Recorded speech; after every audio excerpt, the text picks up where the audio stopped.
Buenos días a todos. Habla Muy Manuel buenos Fernández días de a todos. Neuquén. ¿Cómo le va, Manuel? Bienvenido desde Neuquén. Muchas gracias. Gracias por sumarse.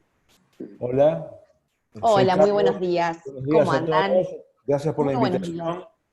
Me gustaría Gracias a disfrutar ustedes juntos por este participar. evento, ¿eh? Muy amable. Gracias, muchas gracias, qué lindas palabras, gracias. Días, Gustavo Antunes desde Rosario. Buenos días. Buenos días, Silvia, también que nos saluda por el chat. Bueno, les voy comentando. Vamos a comenzar en unos minutitos, ¿sí? Vamos a esperar que se nos suma más gente. Tenemos muchos inscriptos e inscriptas, por suerte, a este seminario a cargo de Daniel Reisen. Así que vamos a esperar unos minutitos más.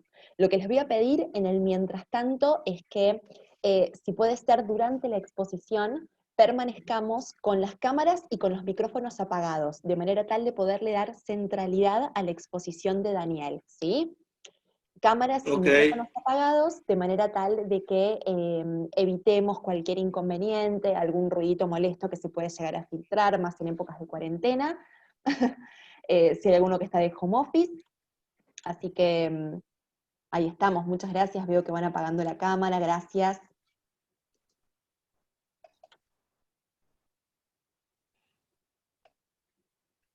Ahí estamos, excelente, muchísimas gracias. Ahora sí, vamos a esperar unos minutitos más para dar comienzo al evento, ¿sí? Gracias.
Bien, ahora sí, en respeto a quienes han sido muy puntuales, vamos a dar comienzo formalmente a este seminario abierto acerca de geopolítica de la energía, a cargo de Daniel Dreisden.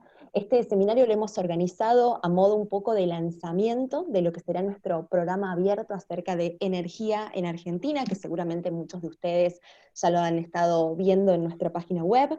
Les cuento que Daniel es ingeniero industrial de la Universidad de Buenos Aires, tiene una maestría en finanzas de la Universidad de Itela, trabaja en Ecolatina como consultor asociado, donde lidera justamente el área de energía.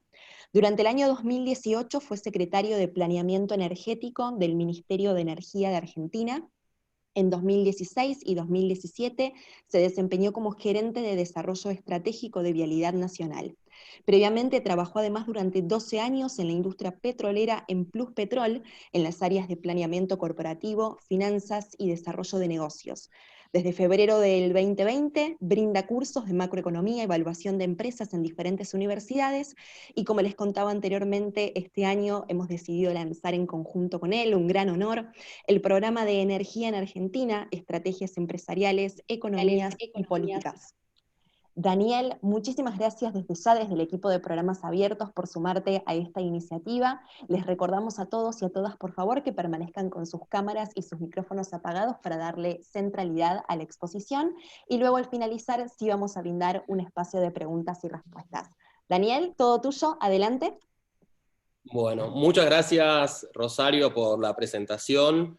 Muchas gracias también a la Universidad de Itela por darme la posibilidad de brindar este seminario y este curso sobre energía. Está bueno que una universidad tan importante se involucre en estos temas energéticos tan importantes para nuestro país y para las empresas y toda la población. Y bueno, muchas gracias a todos por estar acá. Bienvenidos, espero que se encuentren bien y con salud en este momento tan especial que estamos viviendo.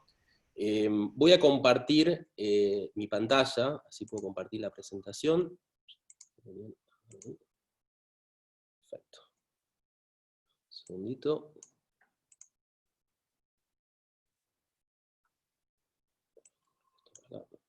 Buenísimo. Bueno, como dijo Rosario, el curso que vamos a dar a partir de octubre se llama Energía en Argentina, Estrategias Empresariales, Económicas y Políticas. Pero bueno, para entender un poco la energía en Argentina, creo que es fundamental entender la energía en el mundo, ¿no? Vivimos en un mundo globalizado, y la energía también está muy globalizado, tanto los flujos financieros de las empresas como los flujos mismos de la energía. Por eso se me ocurrió hablar un poco de la geopolítica de la energía en el mundo, ¿sí? Básicamente, antes de empezar, podemos decir, bueno, antes, ¿qué es la energía? ¿No? Parece una pregunta muy obvia, y más para los que por ahí trabajamos en esta industria, pero no nos detenemos mucho a pensar en esto, ¿no? Uno dice, la energía es la capacidad de realizar un trabajo, ¿no? Muchas veces dice, necesito energía, no sé, para ir al gimnasio, para hacer un determinado trabajo, para lavar los platos, ¿no? Necesito energía, uno dice, ¿no?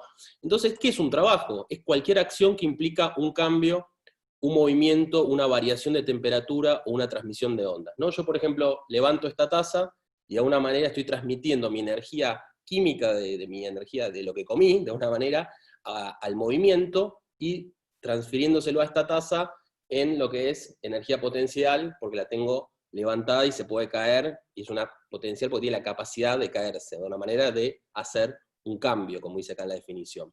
O sea que la energía básicamente no se crea ni se destruye, obviamente solo se transforma, ¿no? Como dicen algunos músicos, nada se pierde, todo se transforma.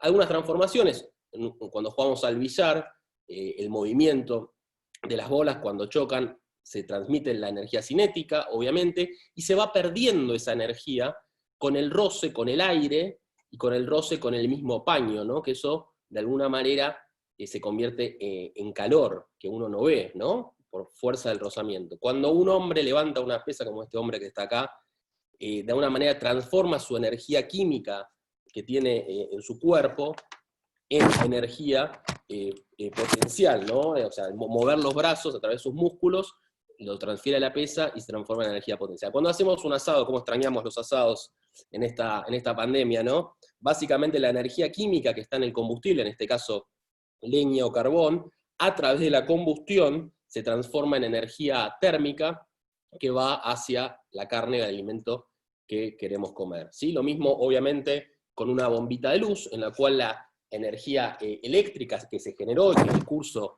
que vamos a dar vamos a estudiar más en detalle, básicamente cómo se puede generar, distintas formas de generar energía eléctrica, básicamente se transmite a través de los electrones que están en movimiento en un circuito, y después en una resistencia en la cual se transforma en energía lumínica, ¿sí? En las ondas electromagnéticas que vemos, y también en calor, ¿no? Mucho, cuando tocamos una bombita, se transforma en calor, que por ahí calor obviamente no es lo que necesitamos en ese momento, pero es otra de las transformaciones de energía. Y acá tenemos el motor a combustión, y así ya nos vamos entrando un poco más en lo que es la geopolítica, ¿no? Y cómo las distintas revoluciones que hubo en la energía, vemos como acá claramente el petróleo, que a través de la energía química y la combustión se transforma en energía térmica, y eso en movimiento, ¿sí? En energía cinética que nos permite mover, ¿no? Si les interesó esto, hay un libro que se llama Cómo funcionan las cosas, que tiene esto mucho más en detalle, un montón de cosas que uno se puede preguntar, qué transformaciones energéticas ocurren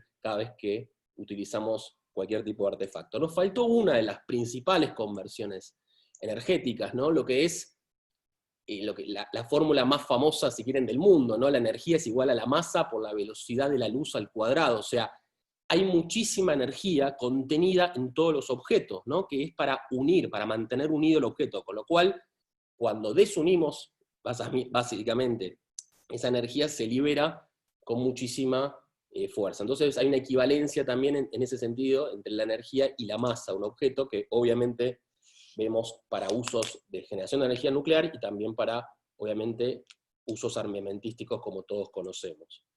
En esta tablita pueden ver básicamente que los distintos tipos de energía se pueden transformar en otros.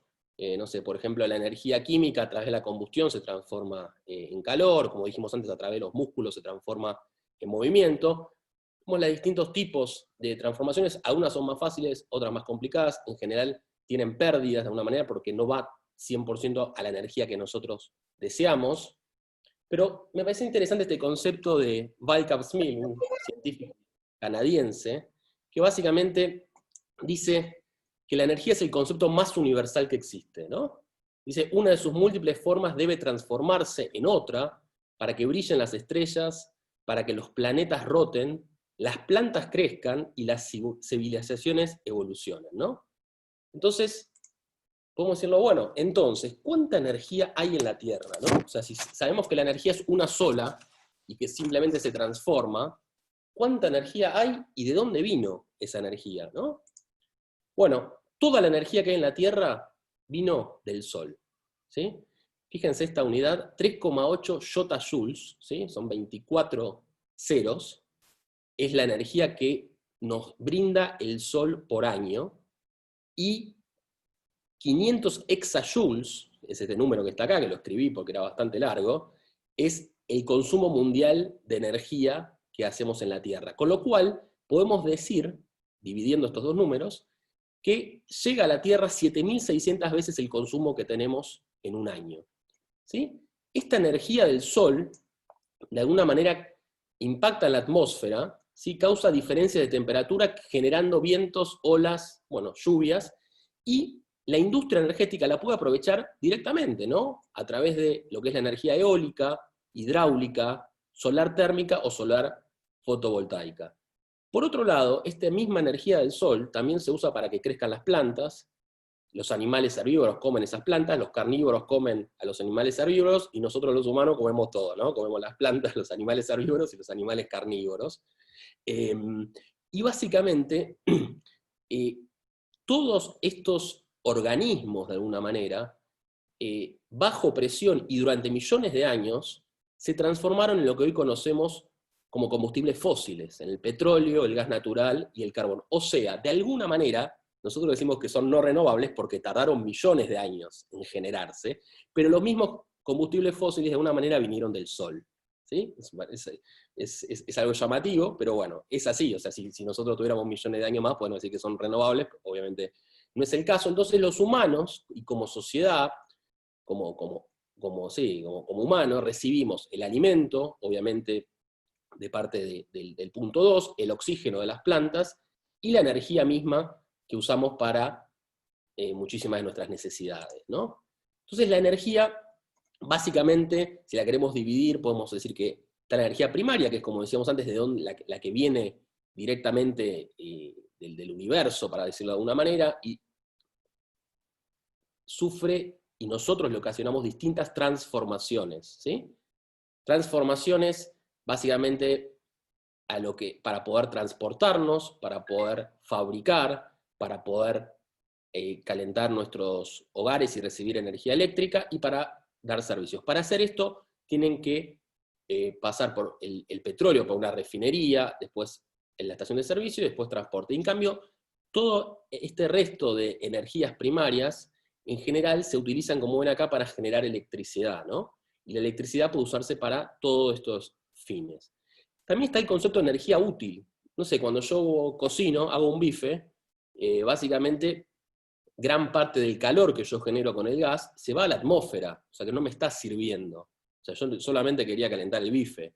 Entonces, en cada una de estas transformaciones se va perdiendo muchísima energía. Entonces, eso es algo que también vamos a desarrollar mucho en el curso que vamos a hacer de energía en Argentina, entender todas estas transformaciones más en detalle y cómo suceden en nuestro país. Bueno, podemos decir que el humano de alguna manera evolucionó buscando controlar mayores fuentes de energía, más concentradas, más versátiles, y convertirlas de la manera más eficiente en calor, luz y movimiento. ¿Sí? O sea, vemos cómo aumenta el consumo per cápita, ¿sí? Violentamente, a medida que el hombre va teniendo mayores necesidades, no solo de alimentación, sino de economía, obviamente industria, agricultura y después transporte, y vemos que este crecimiento, de alguna manera, es muy exponencial. ¿Sí? Bueno, básicamente las consecuencias de lo que es el flujo de energía, ¿no? De la posibilidad, de la disponibilidad de la fuente de energía, de alguna manera condicionan a lo que es el trabajo que puede generar. Dijimos antes en la definición, ¿no? Que la energía es la capacidad de realizar un trabajo. Entonces, cuanta más fuente de energía tenga un país, una empresa, va a poder generar mayor trabajo y va a poder de alguna manera influir sobre la naturaleza, sobre su entorno, y esto va a marcar la dinámica de la sociedad, ¿no? Bueno, podemos decir, cuando vemos este gráfico, que vivimos en una sociedad bastante hidrocarburífera, ¿no? En lo que se llama The Hydrocarbon Man, somos hombres hidrocarburos, como me gustó mucho el libro, si lo leyeron, Homo Sapiens, Homo Deus, vieron que habla de la evolución, ¿no? Del hombre, de Harari, es el libro. Bueno, podríamos decir que vivimos en una sociedad de un hombre hidrocarburo, ¿no? O sea, fíjense lo que es el aumento, ¿no? De lo que es la demanda de energía, cómo aumenta violentamente entre 1950 y 2010. Y fíjense que el consumo se multiplicó por 5, como dice acá, el PBI por 7, la población por 2, y esto también obviamente trae consecuencias graves sobre lo que es el medio ambiente, ¿no? Son un poco las consecuencias de este desarrollo tan acelerado, ¿no? El petróleo de alguna manera está arraigado en nuestras vidas diarias, aunque no nos detenemos a verlo, ¿no? O sea, el petróleo de alguna manera hace posible dónde vivimos, cómo nos trasladamos al trabajo, cómo viajamos. Es un elemento clave para que las ciudades se hayan podido desarrollar, porque la gente vive en las afueras y gracias a la potencia del petróleo puede transportarse. Es importante para la agricultura, porque gracias al petróleo vienen los fertilizantes que permitieron el aumento del alimento y así el aumento de la población mundial, y básicamente todo lo que es, y lo vemos esto cada vez más, la industria plástica, ¿no? Todos los elementos plásticos y productos químicos básicamente tan característicos de nuestra civilización, ¿no? Esto impresiona un poco cuando uno ve esta imagen, obviamente estos son acá arriba a la izquierda, los usos más comunes, ¿no? de lo que son los productos del petróleo, pero toda la diversidad que vienen del petróleo y el gas, de un gran desarrollo en ese sentido, y cuán dependientes, ¿no? somos de esto y cuánto desarrollo trajo, más allá de las consecuencias negativas desde el punto de vista ambiental, ¿no? Bueno, si miramos, y esto viene del BP Statistical Review, que se los recomiendo, es un informe que saca la empresa BP anualmente de energía. Si vemos el consumo de energía mundial, vemos acá abajo petróleo, gas, carbón, o sea, de los 600 exajoules que el mundo produce y consume, 500 son de combustibles fósiles. De alguna manera, un poquito de nuclear, hidroelectricidad bastante estable en los últimos, serían 25 años, casi 25 años, y acá en naranja, fíjense las renovables, que más allá de que representan poco del total, vienen creciendo bastante rápido, ¿sí? en este gráfico. Si vemos en porcentaje acá a la derecha, vemos que el petróleo baja, pero el gas sube, con lo cual cuando sumamos todo esto vemos que se mantiene bastante constante, como dije acá, la participación de 5/6 sería en la matriz total, y acá vemos el crecimiento acá abajo de los renovables, ¿sí? Y bastante estable la hidroelectricidad, y la nuclear disminuyendo un poco. ¿Cómo está repartido por regiones? Esto es bastante interesante. Vemos Latinoamérica, si quieren, donde estamos nosotros, vemos que tiene gran porcentaje de energía primaria basada en hidroelectricidad, o sea, en la fuerza del agua, las represas hidroeléctricas. Digo eso porque obviamente la mayoría, igual, fíjense, el 60% es petróleo y gas, pero cuando comparamos con el resto del mundo, fíjense que es la región que tiene más energía hidráulica. Esto es por lo que nos dio la naturaleza de una manera, principalmente en el Amazonas, en Brasil, ¿sí? Con hidroeléctricas inmensas, y en Argentina, bueno, también tenemos bastantes hidroeléctricas, representan, para que tengan una idea, el 30% de la generación eléctrica, ¿sí? Lo cual es bastante significativo, y las renovables bastante fuerte también, con mucho peso de Brasil, aunque bueno, en Argentina ya están casi en el 10%.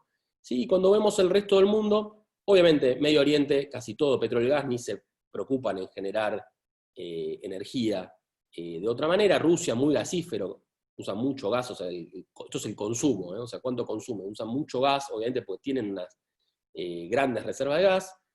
Bueno, Asia sigue muy carbonizado, ¿sí? Mucho carbón todavía, fíjense, un 50%, esto es China principalmente, usando un 50% de energía todavía en carbón. Y bueno, después Norteamérica, bastante, sí, bastante hidrocarburífera también, o sea, hasta el 80% cuando sumamos el carbón también. Entonces, vemos esta distribución un poco con algún impacto de quién tiene el recurso, como vamos a verlo un poquito más adelante. Cuando vemos el consumo por persona, llama la atención obviamente la diferencia entre el consumo de energía en Norteamérica, fíjense que está en el orden de las 200 gigajoules por persona por año, frente a Europa, por ejemplo, que está en el orden de los 125. O sea, Estados Unidos tiene casi el doble, ¿no? Por todo lo que implica principalmente el transporte, ¿no? Además del desarrollo, pero mucho tiene que ver con esos camionetas y vehículos grandes que usan los americanos para trasladarse todos los días al trabajo, bueno, por lo menos hasta antes de esta pandemia, que ahora vamos a ver un poco cómo eso va a evolucionar, y es algo que también vamos a desarrollar un poco más en el curso, ¿no? Bueno, Medio Oriente viene subiendo, fíjense en amarillo acá China, Asia, fíjense, muy bajo todavía, pero creciendo a una gran velocidad, ¿no? Esto también tiene que ver obviamente con la cantidad grande de habitantes que hay en China, obviamente, y fíjense que el mundo viene, que es la línea gris, el mundo viene creciendo lentamente, ¿no? Firmemente, pero lentamente. Bueno, este gráfico es muy interesante, básicamente muestra a la izquierda quién produce y a la derecha quién consume, ¿no? Entonces, fíjense, China produce poco, consume muchísimo, y de alguna manera muestra el crecimiento mundial, que hoy está en el orden, bueno, hasta antes de la pandemia 2019, fíjense, casi 100 millones de barriles por día, ¿sí? Con esta pandemia dicen que bajó aproximadamente 10%. Y fíjense, acá tenemos África, que produce más de lo que consume. Bueno, Medio Oriente, obviamente, es gran productor y consume poco. Rusia, que es CIS, esto es ex Unión Soviética, todos los países que representaron la Unión Soviética, fíjense que produce más de lo que consume. Y Europa, produciendo muy poca energía, ¿sí? Petróleo, perdón, acá estamos hablando de petróleo, produciendo poco petróleo y consumiendo muchísimo petróleo, o sea, un gran importador. Bueno, nosotros América del Sur bastante parejo entre lo que producimos y lo que consumimos, y acá vemos un cambio y una evolución muy grande en los últimos años. Fíjense lo que pasó con lo que produce Estados Unidos, ¿no? Principalmente y Canadá, América del Norte. Desde el 2010, fíjense la pendiente de esta curva, ¿no? Que casi aumenta un 50% en los últimos 10 años la producción de petróleo, y fíjense que alcanza casi a superar lo que produce, ¿no? Antes era un importador de petróleo y ahora fíjense que, como vamos a ver más adelante, ya lo superó eso, y eso trae consecuencias geopolíticas muy importantes. Entonces, importante entender dónde está el petróleo que se consume y quién lo está consumiendo para entender estos flujos de energía y el poder político en este sentido, ¿no? Cuando vemos el gas, vemos que es más parejo, porque el gas todavía no es tan commodity, no es tan transportable. El gas hay que transportarlo por un gasoducto, hay que licuarlo, hay que meterlo en un barco para poder exportarlo a todo el mundo, o por ahí, si uno tiene la suerte de tener países cercanos que consuman gas, lo puede transportar a través de gasoductos. Pero vemos mucho más parejo, como dije, entre los que producen y los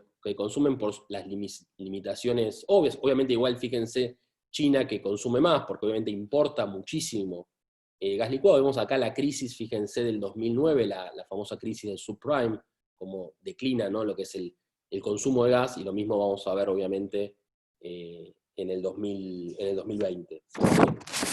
Bien, bueno, el carbón, ¿no? No se habla mucho del carbón, pero básicamente China y Asia en general, gran productor de carbón. Vemos que una buena señal se estabilizó en los últimos 10 años, ¿no? El consumo de carbón. O sea, no creció por lo menos, a pesar de que todo el resto de energía y la población y la economía mundial creció fuertemente. Vemos bastante estable, ¿no? Eso es una buena señal y habla de una transición energética que está ocurriendo en el mundo, que está reemplazando el carbón en general por el gas, ¿no? Que es más limpio, aunque todavía no es tan limpio como las renovables, pero desde el punto de vista de la contaminación es mucho mejor, y vemos el resto del mundo de alguna manera también bajando, ¿no? el consumo de carbón, que se usa principalmente para generar energía eléctrica, ¿no? Las centrales térmicas pueden generar a carbón o pueden generar a gas, ¿no? La mayoría de las centrales que hay, ¿sí? Bueno, cuando vemos la energía nuclear, que también es importante para los países, y bueno, tiene, como dije, otras variables, ¿no? Relacionadas con también lo armamentístico, vemos que está bastante estable, ¿no? Bueno, Asia vemos que cierra bastante acá centrales, tuvo, bueno, obviamente el accidente de Japón, de Fukushima, fue terrible, ¿no? Y trajo un impacto. Se ve que esto me da la sensación que puede estar relacionado con este cierre de acá de amarillo de todas las centrales. Francia, que era uno de los principales generadores nucleares, también va cerrando algunas centrales, obviamente por los riesgos que implican, más allá de que obviamente hay un montón de controles y todo. Bueno, los ejemplos de algunos accidentes que hubo en el mundo, o que todos conocemos, pueden traer estas consecuencias. Acá a la derecha vemos lo que es la hidroelectricidad, ¿no? Fíjense el crecimiento violento de China, construyendo, chinos grandes constructores, construyendo centrales impresionantes, inmensas en su país, y bueno, en Argentina también, ¿no? Sabemos que uno de los principales proyectos, el más grande de Argentina, que está en construcción, está a cargo de empresas chinas, acá en el sur, en Santa Cruz, y vemos cómo gran parte de su energía, ¿no? la van suministrando de esta vía, ¿no? De lo que es la hidroelectricidad. El resto del mundo, de alguna manera, parece bastante estable, ¿no? En la evolución en el tiempo. Y bueno, acá llegamos a las renovables, que vemos un gran crecimiento, ¿no? Todavía, como vimos, es poco del total, pero por lo menos vemos que está creciendo fuertemente. Fíjense en Norteamérica, en América del Sur, en Europa, bueno, que en Europa son siempre desde el principio, fueron muy pro energías renovables, además de que no tienen ellos combustible, menos Rusia obviamente, pero digo, la Europa más central no tiene petróleo y gas, con lo cual también tiene sentido que fomenten este tipo de energía. Y Asia también, necesita todo Asia, ¿no? Está creciendo las famosas tasas de crecimiento china, que crecen entre 8 y 10% por año. En los últimos 20 años necesitan todo tipo de energía, ¿no? Entonces no le dicen que no, y con toda la energía solar se está desarrollando mucho en Asia. Acá vemos las distintas proporciones entre energía eólica, solar y otras energías renovables. Bueno, estos son los flujos de petróleo y sus subproductos en el mundo, ¿no? Esto es interesante, un poco vemos, fíjense, Estados Unidos de alguna manera recibe bastante petróleo y saca muchos subproductos, o sea, tiene muchas refinerías, con lo cual importa mucho petróleo y saca, y fíjense que manda subproductos a distintas partes del mundo y recibe, obviamente, petróleo, fíjense, de Venezuela, recibe mucho petróleo de Medio Oriente. Fíjense, Medio Oriente es una estrella que sale obviamente hacia todo el mundo, por toda la producción tan grande que tiene. Rusia también, proveyendo gas, principalmente a Europa, a China, y a todo lo que es Asia-Pacífico. Y después, fíjense también, tenemos, bueno, África también, fíjense, bueno, Nigeria, gran productor de petróleo, bueno, Angola, pero en general África, suministrando petróleo. Perdón, esto es solo de petróleo, no es gas, ¿sí? Gas es la que viene. Entonces, esto es solamente petróleo. Vemos China como gran consumidor, Europa también, que le entran todas las flechas, Estados Unidos medio intermedio. Bueno, América Latina, de alguna manera, exportando principalmente de Brasil, fíjense que está un poco de petróleo del offshore, ¿sí? Cuando vamos al gas, las flechas son menos, tiene sentido, porque como dije antes, no es tan fácil transportar el gas. En rojo tenemos las integraciones geográficas que de alguna manera permiten los países. Fíjate, Canadá, fíjense que son muy pocas las flechas rojas en el mundo, ¿no? Canadá con Estados Unidos con México. América Latina totalmente desintegrada en el gas, o sea, solamente hay gasoductos, fíjense, de Bolivia, Argentina, que importamos gas, Bolivia, Brasil, todo esto lo vamos a desarrollar en el curso, vamos a hacer mucho foco en lo que es la geopolítica de la energía en Latinoamérica y en Argentina en particular, pero mucha discusión de, bueno, desde el punto de vista de si conviene construir un gasoducto o conviene construir una planta para licuar el gas. Si uno licúa el gas lo puede exportar a cualquier lado del mundo, como se ve acá en todas estas flechas azules, ¿no? Fíjense, Rusia le da gas, obviamente, a Europa, pero después vemos América Latina de una manera exporta parte de gas licuado de distintos proyectos. Estados Unidos pasó de ser de un importador de gas licuado a un gran exportador de gas licuado, como vemos acá. Le exporta a Europa, exporta a África, África también le exporta a Europa.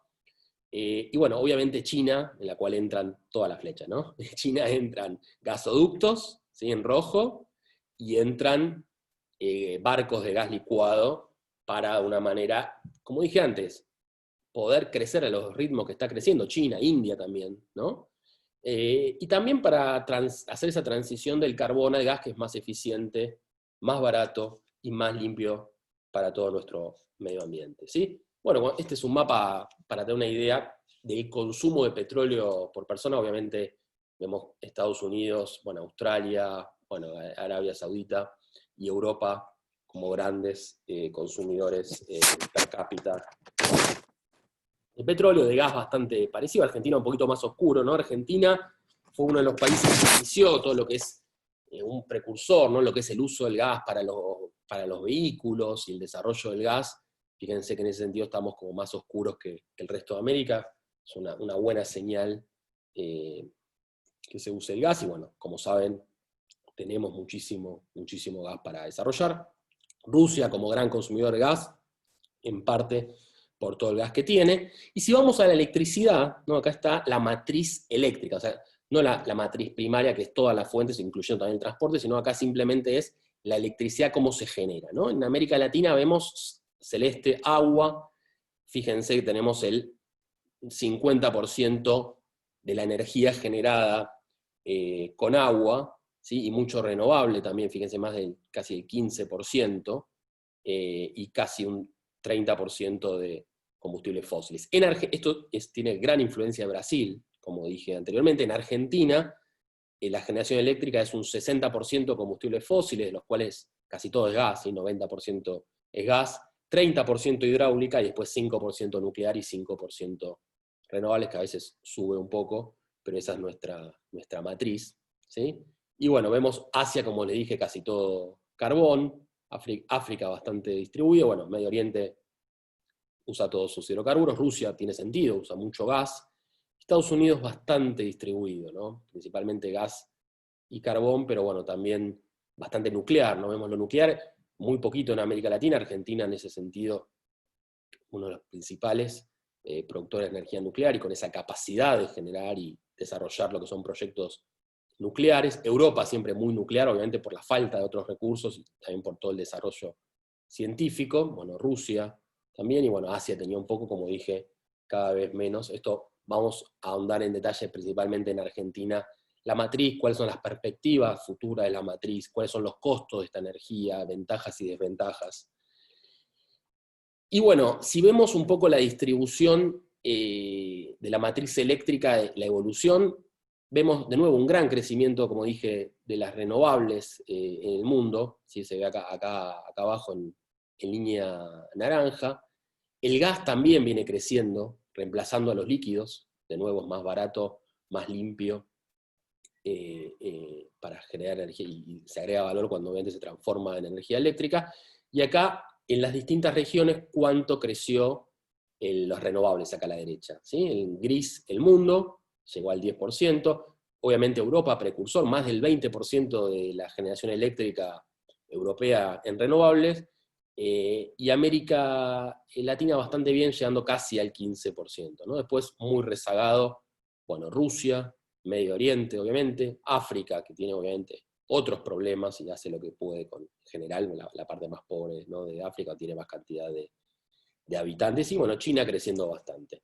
No nos olvidemos, y me parece muy importante, y después vamos a ahondar en el curso del litio, ¿no? O sea, si queremos más renovables, o sea, el petróleo, de alguna manera, si lo queremos almacenar, tenemos que comprar un tanque. La energía eléctrica, si la queremos almacenar, necesitamos baterías. Las baterías se hacen con litio, entonces vemos acá el gran aumento de precio, ¿no?, de litio, y el rol principal que tiene Argentina, una vez más, bendecida por la naturaleza, ¿no?, con el litio también, ¿no? Fíjense, un 11% de las reservas de litio están en Argentina, y fíjense la producción de litio, bueno, fíjense en Chile, en Australia, en Argentina, con mucho potencial todavía para seguir creciendo, ¿no? Me parece que es algo clave también para lo que significa lo que son los vehículos, ¿no?, eléctricos en el futuro, lo que eso puede llegar a representar, ¿sí? Pero cuando vemos las compañías más grandes del mundo, desde el punto de vista de la facturación, fíjense que todas estas son petroleras, ¿sí? O sea, más allá de que ahora se habla de las tecnológicas, que obviamente son las que más valen, ahora lo vamos a ver un poquito, que son estas azules que hay acá, las que más facturan, las que más venden, fíjense, Sinopec, China, la compañía eléctrica china, CNPC, la compañía petrolera china, bueno, Shell, BP, Saudi Aramco, fíjense, las más grandes, bueno, Walmart, fíjense acá, interesante, consumo masivo, bueno, los autos, y las tecnológicas. Cuando vamos al valor, ¿sí?, y acá fui un poquito para atrás, hacia 1980, vamos a estudiar también en el curso un poco por qué vale una empresa petrolera, ¿no? Obviamente tiene mucho que ver con las reservas que tiene, las reservas de petróleo y gas que tiene debajo de la tierra, obviamente el precio esperado del barril, del gas, los campos que puede desarrollar, y un poco también este movimiento que están haciendo muchas empresas petroleras, adelantando todo esto que viene y transformándose casi todas, y lo vemos en los logos, en los nombres, en empresas más energéticas, no tan petroleras, ¿no? Pero si vamos a 1980, ¿sí?, hace 40 años, fíjense que de las top 10, la empresa que más valía del mundo era IBM, valía 40.000 millones de dólares, 40 billion, ¿sí? Plata de ese momento, por las dudas. Exxon, 30 billion, fíjense que tenemos Exxon, Shell, Mobil, Chevron, General Electric, ¿sí? Principales, bueno, Amoco, casi del top 10, fíjense que más allá de que IBM y AT estaban primeras y eran como empresas únicas en ese momento, muy innovadoras, y que habían surgido con un producto, yo me acuerdo de 1980, la computadora personal, ¿no? Era un invento, la única que la hacía era IBM, entonces bueno, tenía esos valores. Vemos un poco gran participación de las empresas petroleras. En 1990, bastante menos, ¿no? Esto tiene que ver también con la caída del... Bueno, está Exxon, perdón, primero, ¿sí? Pero después un poco menos, ¿sí? Sigue Amoco y Shell, con un precio en 1990 un poco más bajo del petróleo, ¿sí? Pero bueno, sigue teniendo cierta participación, ¿sí? Ya en el 2000, bastante menos, fíjense, está solo Exxon número 7, con un valor de 270 billion, ¿sí? En el top 10 solamente aparece esa empresa. En el 2010 aparece Saudi Aramco, que ustedes decían, bueno, antes no estaba, no, porque no cotizaba, no había un mercado como para identificarla. Entonces, aparece Saudi Aramco con un valor, fíjense, de 1,1 billones, ¿no? Son en inglés trillion, 1,1 trillón, en español 1 billón de dólares. Exxon, PetroChina, de nuevo empiezan a estar las petroleras en 2010 con altos ya precios de crudo bastante altos, fíjate, BHP, Shell, bueno, ICBC, de nuevo China con su banco China Móvil, ¿sí? De alguna manera liderando. Y ahora, ya en el 2020, fíjense, Saudi Aramco ya está en los 2 trillones, acá Apple aparece con 1,3 trillón, porque esto es el primer, fíjense, hace 6 meses, pero ahora ya vale 2 trillones Apple, ¿sí? Entonces, fíjense todas las tecnologías, obviamente Google, Amazon, Facebook, Alibaba, ¿no? Todo lo que es lo electrónico, y más con esta pandemia que subió muchísimo de valor, liderando, y ya de alguna manera una menor participación, más allá de Saudi Aramco esta primera, pero el resto ya no encontramos, y esto por las reservas tan inmensas, ¿no?, que hay en Medio Oriente, ¿no?, y esta empresa estatal. Entonces, Vamos a estudiar un poco eso en el curso, ¿no? ¿Por qué vale, cómo se evalúa una empresa energética, una empresa petrolera? Pero bueno, cuando hablamos de energía, yo creo que el desarrollo petrolero está en la cuna de lo que significó el desarrollo del capitalismo, ¿no? Yo creo que es una de las actividades que mejor representa este equilibrio entre riesgo y premio, ¿no? El premio de encontrar, ¿no?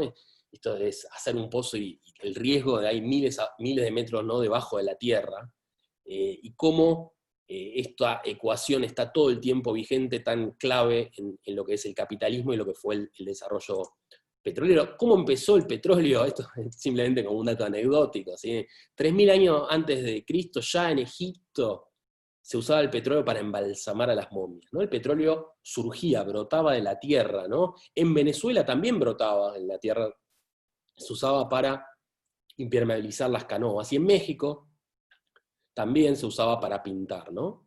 Para pintar las esculturas mexicanas.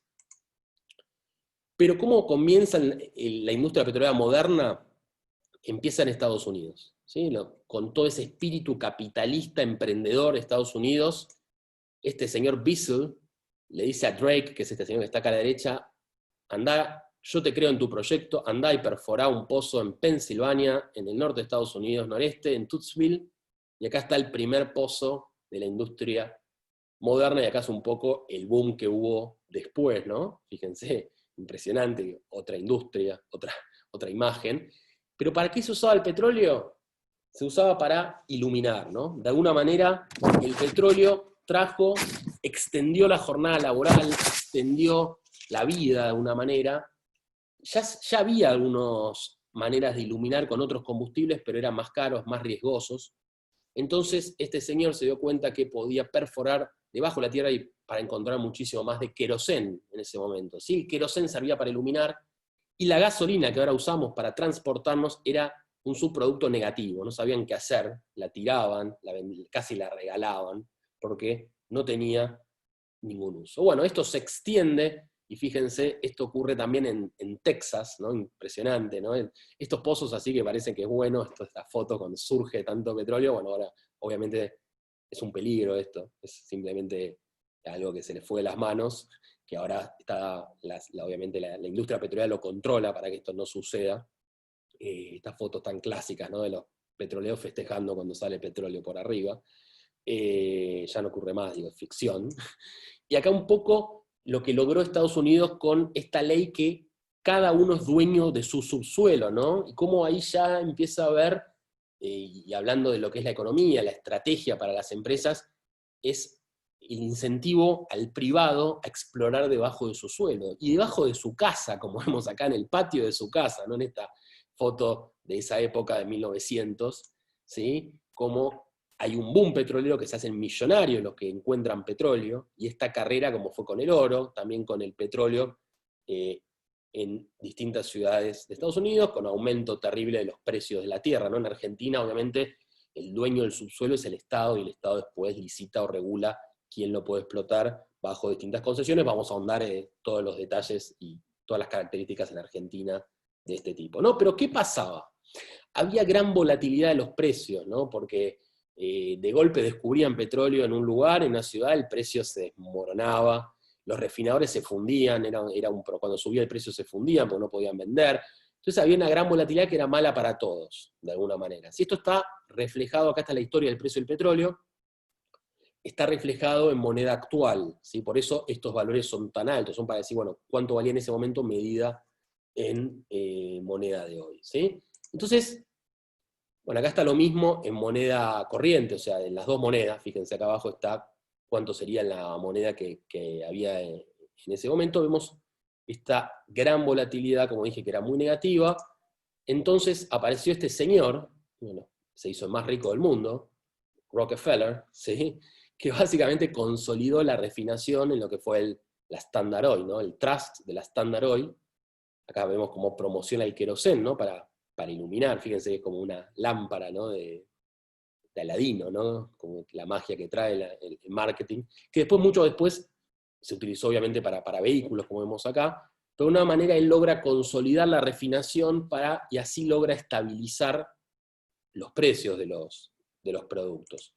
Pero obviamente se transformó, como todos sabemos, en el monopolio más famoso del mundo, y a mí me gustan mucho estas caricaturas que muestran, ¿no?, cómo este monopolio de la Standard Oil va cooptando, fíjense, a los bancos, a los ferrocarriles, que obviamente, porque primero tomó la refinería, después los ferrocarriles, que era como se transportaba el petróleo, y después tomó los mismos campos petroleros, ¿no? Como toma fíjense acá dice Small Company, toma las chicas, compañías chicas, es un pulpo, va tomando la Casa Blanca, fíjense acá, todo el poder político, va tomando la Standard Oil. Pero, ¿qué pasa? En 1911, y esto creo que es un hito para la economía de Estados Unidos, bajo la ley Sherman de antitrust, bastante fomentada por el periodismo empezó a criticar fuertemente este monopolio, se divide en 7 compañías distintas por ley americana. Y ahora, de esa manera, Estados Unidos muestra el poder del Estado, y de una manera como, de alguna manera, no va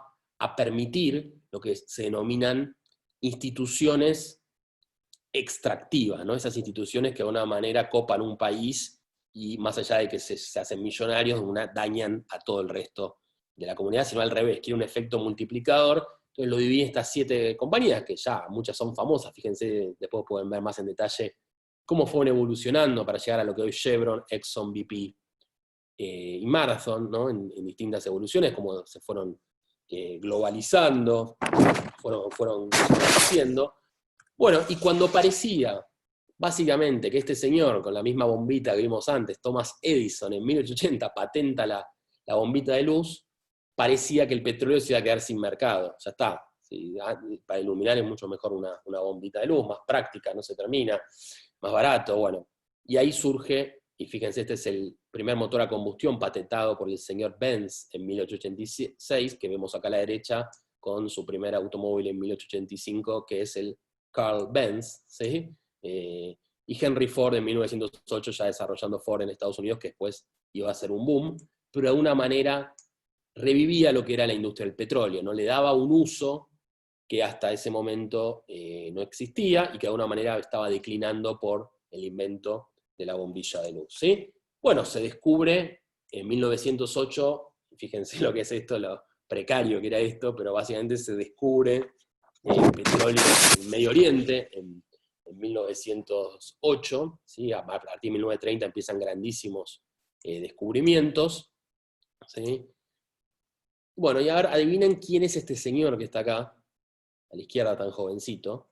Bueno, es Churchill, ¿no? Fíjense, y lo relaciono con la Primera Guerra Mundial, más allá de que él es famoso más que nada por la Segunda Guerra Mundial. Bueno, Churchill en 1911 era un almirante del navío inglés, y él tomó la decisión de pasar todos los barcos ingleses, la flota famosa británica, tan poderosa, del carbón al petróleo, ¿sí? Anticipándose a las guerras que vendrían, o por lo menos a la Primera Guerra Mundial. Alemania, que tenía gran poder naval, decide hacer este cambio estratégico y básicamente transforma la flota. El carbón era más incómodo, más caro, y aparte era más ineficiente, ¿no? Los barcos a petróleo pueden ir mucho más rápido que los barcos a carbón, así que en ese sentido fue un precursor. Bueno, en paralelo se estaban descubriendo petróleo en México, en Venezuela, fíjense acá, siempre me parece llamativo, siempre el primer pozo en Venezuela, fíjense en 1914, que lo descubre la Shell, ¿no? Eran empresarios americanos que iban tanto a Medio Oriente, como a México, como a Venezuela, a descubrir y a buscar como un emprendimiento, buscar petróleo. Fíjense el pozo con la bandera venezolana, ¿no? A pesar de que Shell fue el que lo descubrió, tan típico, ¿no? de esta época. Y ahí surge, me parece interesante lo que es en Medio Oriente el primer joint venture petrolero, de alguna manera, ¿no? Agarran y con los reyes de ahí le dicen que esta área, fíjense, estas compañías, ¿no? La BP, que es la Anglo-Persian Oil Company, Shell, Total, y Estados Unidos bastante poco, ¿no? Con todas estas compañías como un subconsorcio, se dividen y hacen este acuerdo de la línea roja porque no se sabía hasta dónde llegaba el reino, ¿no? De Arabia Saudita. Entonces dicen, bueno, va a ser esta línea roja en ese momento. Y un señor que se llamaba Gulbenkian, que era un armenio, que se queda con el 5% del consorcio. Entonces se forma el primer cártel petrolero, ¿no? de la historia, que una cláusula bastante interesante que tenía era que las empresas, si querían explorar en este territorio, tenían que pedirle permiso a los otros. O sea, o iban todos juntos, o si alguno decía que no, básicamente no podía desarrollar petróleo en esta área, ¿no? Bueno, la Segunda Guerra Mundial, Japón, ¿no? Un país que no tiene recursos, siempre está puesto por como ejemplo entre Japón y Argentina, casos raros, ¿no? Japón sin ningún tipo de recursos, menos energético, básicamente invade lo que eran las llamadas las Indias Orientales, o sea, Asia-Pacífico, ¿no?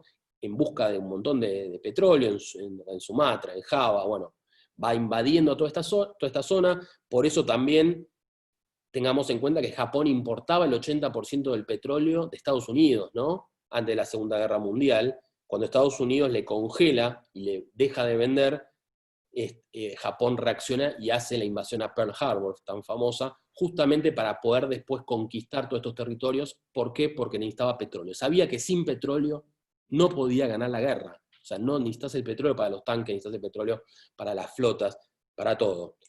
Alemania pasaba algo parecido, tampoco tenía petróleo, producía cierto petróleo sintético a través de un proceso bastante complicado, a través de unas sustancias naturales, tenía algunas plantas para producir, pero sabía que necesitaba el petróleo, y era una obsesión de Hitler llegar al petróleo del Cáucaso, ¿sí? Que está en la costa del Mar Negro, en parte de Rusia, unos países que limitan justo con Medio Oriente, y así fue la batalla de Stalingrado, ¿no? tan famosa y tan importante, en el sentido de que los nazis no pudieran llegar a estos recursos que se encontraban acá, y por eso también Japón y Alemania sin petróleo pierden también la Segunda Guerra Mundial, ¿no? ¿Y qué pasa? Ahí ya sí Estados Unidos, con más participación, dice, no, yo también quiero estar más fuertemente en Medio Oriente, de una manera hay una frase que está atribuida a Roosevelt, al presidente de Estados Unidos, que le dice al embajador británico, el petróleo persa, o sea, Irán es tuyo, compartimos el de Irak, y Kuwait, el de Arabia Saudita, es nuestro, ¿no? Entonces acá vemos la división en el mapa de este libro de Price, que les recomiendo mucho, de Shergin, Daniel Shergin, en el cual estos dos países se dividen literalmente a través de sus empresas en Medio Oriente. Acá vemos Roosevelt con Churchill, y acá con el rey saudita, ¿sí? En ese sentido. Bueno, y ahí surge la OPEC, ¿no? Tan famosa hoy en día, justamente para contrarrestar el peso de las 7 hermanas, ¿no? Las 7 hermanas son estas 7 compañías que estaban dominando el mundo en ese momento, no solo Estados Unidos, estaban dominando el mundo. Entonces acá están los países miembros de la OPEC, que de alguna manera se funda con el objetivo de favorecer a los productores y no a los consumidores, ¿no? Que también sea rentable para los productores y por alguna manera regular los precios, que es lo que hacen hasta hoy en día, ¿no? Regulando las distintas cuotas de producción de petróleo, ¿sí? Bien. En los 80s, muchísima volatilidad en Medio Oriente, principalmente por las guerras, ¿no? La guerra de Yom Kippur, la guerra de la Revolución iraní, en 1990 la guerra del Golfo, ¿sí? Y vemos que después de los 90 se ve cierta estabilidad, ¿no? Se habla de lo que sería el nuevo orden mundial, ¿no? Un nuevo orden en lo cual parecía que iba a ser más pacífico. Rusia, fíjense acá en los 90, bastante estable. Rusia no era más un adversario, era un mundo unipolar, Estados Unidos única superpotencia. Se da gran globalización, ¿no? Del mundo. Muchos ministerios de energía se transforman en las famosas empresas energéticas estatales que vemos hoy en día. Hay más integración en Europa. De alguna manera, la globalización, ¿no? El Global Village, pasa a hacerse realidad, ¿no? Algo que parecía solamente una frase en el pasado. Y bueno, se empieza a ver un mundo de alguna manera de petróleo y gas no tan caro, y esto de alguna manera frena el desarrollo de lo que había surgido incipientemente en los 70s, de las energías renovables, ¿no? Se le hace muy difícil competir, obviamente porque estaba muy inmaduro desde el punto de vista tecnológico, desde el punto de vista económico tampoco. Las renovables en ese momento parecían funcionar, y encima el petróleo estaba en un precio relativamente bajo, con lo cual no fomentaba el desarrollo de productos sustitutos, y también la contaminación estaba más bien vista como el smog, ¿no? No estaba tan claro, o sea, se pensaba que la contaminación de los fósiles era solamente el aire, la calidad del aire, y no se tenía en cuenta el daño en la capa de ozono, y lo que significa el calentamiento global, de lo cual fuimos más conscientes recién a partir del siglo XXI, ¿no?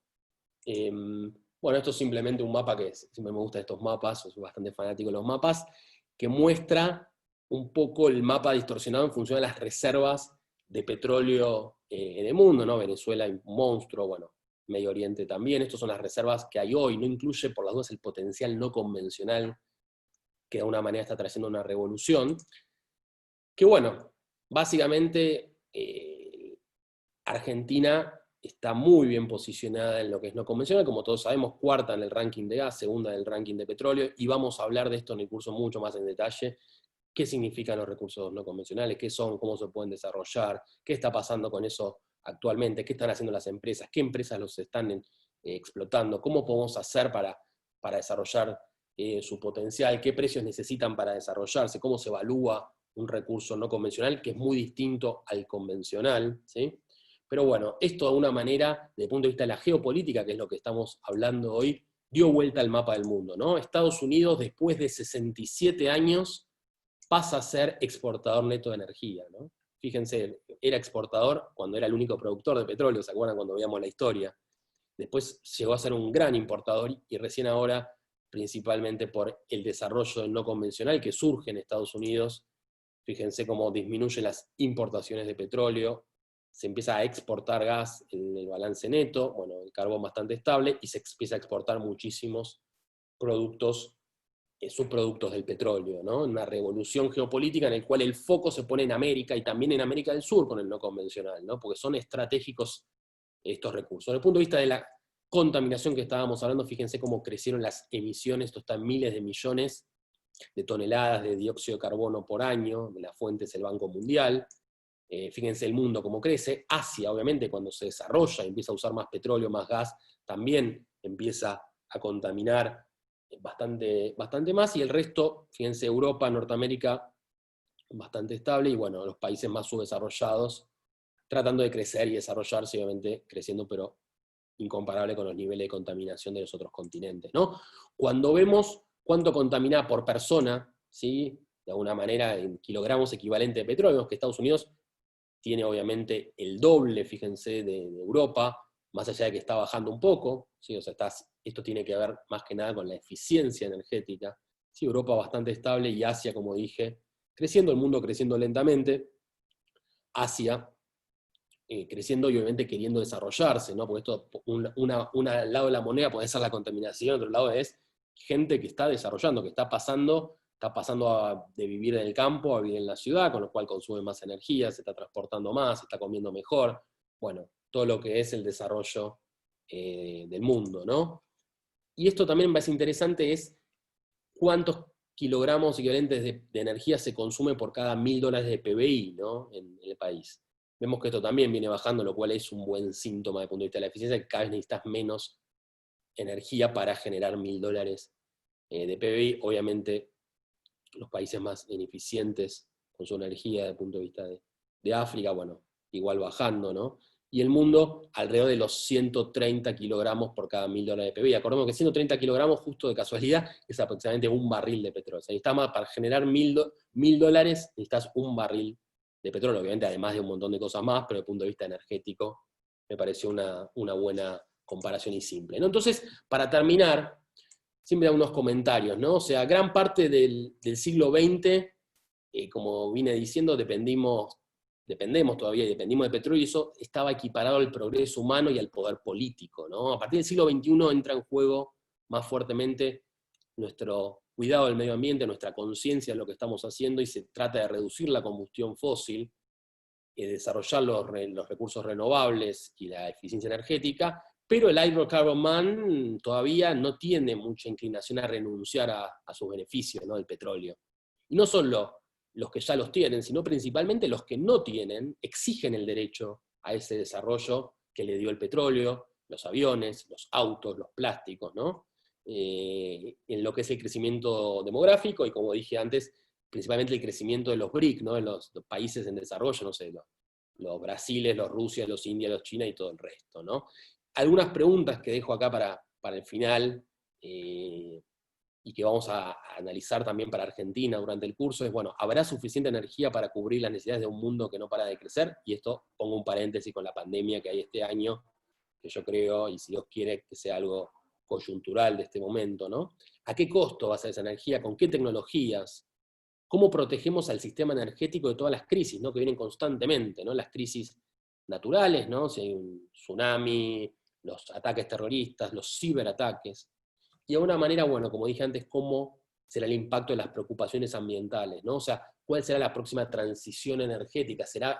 ¿Surgirá una nueva tecnología que no conocemos o que se está estudiando y desplazará a los hidrocarburos? ¿Será algo gradual? ¿Tendremos una matriz energética más distribuida? Bueno, todo este tipo de preguntas, de desafíos, son los que me planteo y les planteo a ustedes. Así que en este sentido, bueno, les recomiendo estos 3 libros, si les interesa un poco la historia y lo que es el impacto de la energía en la sociedad y en la geopolítica del mundo. Son muy conocidos, muchos de ustedes los conocerán, de Daniel Shergin, The Price, The Quest, y de Václav Smil, lo que es Energy and Civilization History. Así que bueno, en ese sentido la exposición está terminada, así que bueno, les agradezco a todos por su tiempo, y Rosario, te dejo la palabra para continuar. Excelente, Daniel, muchísimas gracias, súper interesante todo. Vamos a dar un espacio de preguntas y respuestas, que hubo varias consultas por el chat mientras vos nos contabas. Bueno, la primera pregunta había sido de Augusto Quintana, que decía: hola Daniel, desde Chile, ¿cómo caracterizarías al hidrógeno? Un abrazo, si es que nos podías hablar un poquito de ese tema. Sí, a ver, el hidrógeno todavía está en etapa muy, o sea, experimental. Se hablaba mucho del hidrógeno para los vehículos, y en ese sentido había una batalla entre si los vehículos iban a ir y estoy hablando del transporte, ¿no? Que es el desafío más grande de cómo reemplazar los hidrocarburos. En el resto de la matriz energética parece más simple ir a la electricidad, pero el transporte requiere una potencia, ¿no? Para mover un auto, para mover un avión, un barco. Entonces, desde el punto de vista ese, había una competencia de una manera entre lo que era el hidrógeno, el gas licuado y el auto eléctrico, ¿no? La sensación ahora, y principalmente con Tesla, es como que parece como que el auto eléctrico es lo que viene y ya está creciendo bastante, ¿no?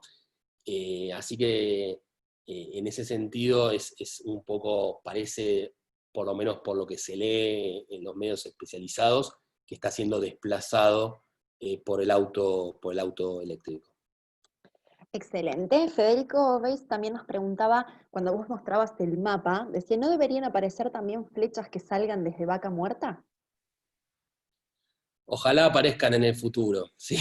El mapa ese mostraba los flujos internacionales, y Argentina no exporta muy poquito de petróleo en relación al mundo y en relación a lo que produce, ¿no? Llegó a exportar ahora un 10% antes de la pandemia, ahora debe estar parecido, con lo cual debería haber una flechita minúscula. Esto es un pantallazo mundial, es un buen punto, y ojalá tenemos el potencial para hacerlo. O sea, abajo de la tierra tenemos la capacidad para que salgan muchas flechas de Vaca Muerta, de petróleo bastante rápido, de gas un poco más difícil, pues necesita otros desarrollos. Como dije antes, el gas hay que de alguna manera transformarlo en un commodity para poder exportarlo, y bueno, vamos a hablar mucho sobre eso en el curso de energía en Argentina, justamente. Excelente. Al respecto, Alex le respondía al otro participante y decía: Federico, según mi opinión, Vaca Muerta estuvo exportando recientemente, ahora está suspendido, vos Daniel nos dirás, los datos que muestra Daniel es la estadística existente en años. Sí, Vaca Muerta, o sea, a ver, Argentina en los últimos años, en el último año, si quieren, exportaba aproximadamente 50.000 barriles por día, y produce, para que sea una idea, 530.000, o sea, antes de la pandemia, ¿no? 530.000, o sea, exportaba más o menos el 10%, que no era crudo de Vaca Muerta, sino el del sur, el de Chubut, ¿no? El de Pan American Energy, lo que se llama el Escalante. Lo cual no sé si tiene mucho sentido decir, bueno, era el del sur y no era el de Vaca Muerta, porque de alguna manera como se exportaba ese, el de Vaca Muerta se consume internamente, entonces es como que uno reemplaza al otro, es como que Argentina exporta de alguna manera, ¿sí? Desde el punto de vista logístico, desde el punto de vista de la calidad del crudo, se empieza a hacerlo más eficiente. Entonces, dicho esto, en los últimos 4 meses, y después de muchos años, que no se exportaba crudo de Neuquén, de Vaca Muerta, ahora sí se está exportando crudo de Neuquén. ¿Por qué? Porque la demanda local de petróleo se pulverizó por la baja demanda de naftas, ¿sí? Con lo cual la industria de alguna manera empezó a exportar, además del crudo del sur, digo el sur, digo de Chubut y Santa Cruz, empezó a exportar crudo medanito, que es el crudo característico de Vaca Muerta, lo cual es una muy buena señal, aunque sean volúmenes chicos todavía, pero por lo menos para mostrar de que de alguna manera el mundo también empieza a aceptar y a conocer el crudo de Vaca Muerta con sus características, con su calidad, ¿sí? Así que sí, esperemos que esa flechita chica que hay ahora pueda ir creciendo con el tiempo, depende un poco de nosotros, ¿no? O sea, no depende tanto del subsuelo, ya demostramos que económicamente se puede hacer, depende un poco de lo que pase arriba de la tierra. Excelente, excelente. Bueno, Maximiliano también decía, mi consulta es si en Argentina ya se está utilizando el almacenamiento de energía en baterías de litio, me refiero a gran escala, decía. No, todavía no se está utilizando a gran escala baterías de litio, de ninguna manera, no. Me parece que lo del litio, sí, va a empezar principalmente también con lo que son el auto eléctrico, y obviamente, bueno, todos tenemos baterías de litio en nuestros celulares, que cada vez hay más y se desarrollan más, con lo cual cada vez vamos a necesitar más desde el punto de vista eléctrico. Hay que ver si da el salto al transporte, de nuevo ese sería el gran desafío y la gran expectativa, ¿no? del litio y la energía renovable, ¿no? Porque ahí sí ya podés fabricar esa energía no de las fósiles, gracias al litio y la batería. Excelente. Fernando nos preguntaba si es posible recordar los nombres de los 3 libros. Sí, los libros son The Price, con Z, de Daniel Shergin, The Quest, también de Daniel Shergin, que ahora, si quieren, mira, justo los tengo acá, mira, pará que voy a poner la cámara un segundito, se los muestro acá, si lo ven, no sé si. The Price, sí, de Daniel Shergin, muy recomendable, primero. Después The Quest, que es este, así que es como la segunda parte, y ahora justo está sacando otro, ahora en un mes, que se llama The New Map of Energy, The New Map, y después uno de civilización, ¿sí? De civilización y energía, que ahora les digo el nombre, que se llama Energy and Civilization, ¿sí? De Václav Smil, ¿sí? Excelente, acá están llegando más comentarios, dice Diego. Gracias Daniel, excelente exposición. Si quieren conocer más, en YPF Tecnología se está creando un consorcio de hidrógeno H2AR, nos comentaba. Bien, Bueno, muchas gracias Diego. Andrea nos decía, ¿tienen planteado alianzas con otros países para gas? En el caso de Venezuela se queman las refinerías y aquí es muy necesario. ¿Me podrías repetir la pregunta? Disculpa. Sí, no sé si es una afirmación o una pregunta, pero Andrea nos decía, ¿tienen planteado alianzas con otros países para gas? En el caso de Venezuela se queman las refinerías y aquí es muy necesario. Está bien, sí, o sea, el gas en Argentina no se puede ventear más. O sea, al principio cuando en Argentina se descubrió el petróleo, el gas era un subproducto negativo, ¿no? Lo tirábamos a la atmósfera, contaminábamos, ahora tiene valor y además, desde el punto de vista ambiental, no se puede ventear más. Entonces, Argentina va a producir mucho gas, no solo porque tiene, sino que va a producir líquidos. Tiene muchos líquidos. Cuando produce líquidos no convencionales, viene con gas. Y bueno, la idea justamente, como vos bien decís, es, como la persona que pregunta, perdón, es conseguir mercados para ese gas, ¿no? O sea, nosotros como Argentina le podemos exportar gas a Chile, que tenemos ya gasoductos construidos y hemos exportado, podríamos exportar al sur de Brasil, bueno, podríamos tratar de licuarlo y exportarlo, que es un proceso mucho más largo, pero sí, de alguna manera hay que encontrar mercados para ese gas más allá del consumo interno, que también sería bueno, yo creo, tratar de gasificar la economía, ¿no? Todo lo que sea a líquidos o vehículos, ¿no? Que se puedan pasar a gas, de alguna manera sería un beneficio, porque de nuevo el gas es más barato, tenemos mucho más gas que petróleo, es más limpio y es más difícil de exportar, y nosotros somos un país que obviamente necesitamos dólares, con lo cual cuanto más gas de alguna manera podamos exportar, podemos ahorrarnos, cuanto más gas podamos consumir internamente, podamos poder exportar más líquidos, que también representa ingreso de divisas, ¿sí? Excelente. Nos preguntaba Santiago Berizo, ¿cuántas terminales de licuefacción, si es que sabes, hay en Argentina o tenés el dato? Y si existen planes de sumar más plantas. Ahí Andrea decía gracias por tu comentario al respecto de lo que habías comentado anteriormente. Gracias, Andrea. No, plantas de licuefacción de gas no hay ninguna en Argentina, lamentablemente.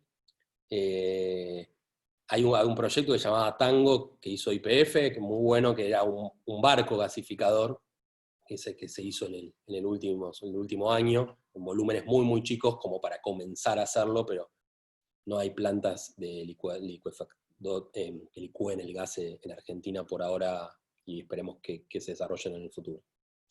Bien, última pregunta. Hernán nos dice para Argentina, perdón, se me fue para abajo, dice, para Argentina, ¿qué sería más conveniente económica y estratégicamente? ¿La exportación de GNL a mercados asiáticos o a los Estados Unidos o la exportación de gas natural por gasoducto a Brasil?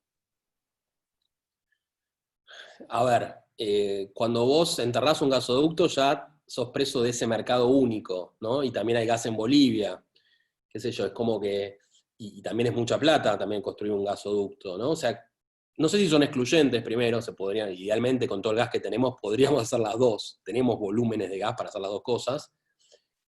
Cada una tiene sus ventajas y desventajas, ¿no? La ventaja de licuar es que después el barco, puede decir, bueno, lo mando a China, pero por ahí, no sé, China un día se empieza a nutrir de lugares más cercanos, lo pueden mandar hasta América del Sur, o América Central, o a África, te da esa flexibilidad, ¿no?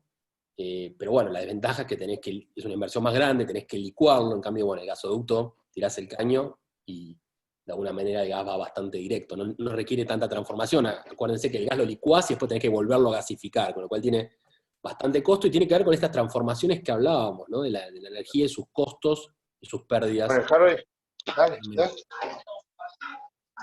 Ahí hay alguien que se desmuteó, dame un segundo. Ahí estamos, ¿listo?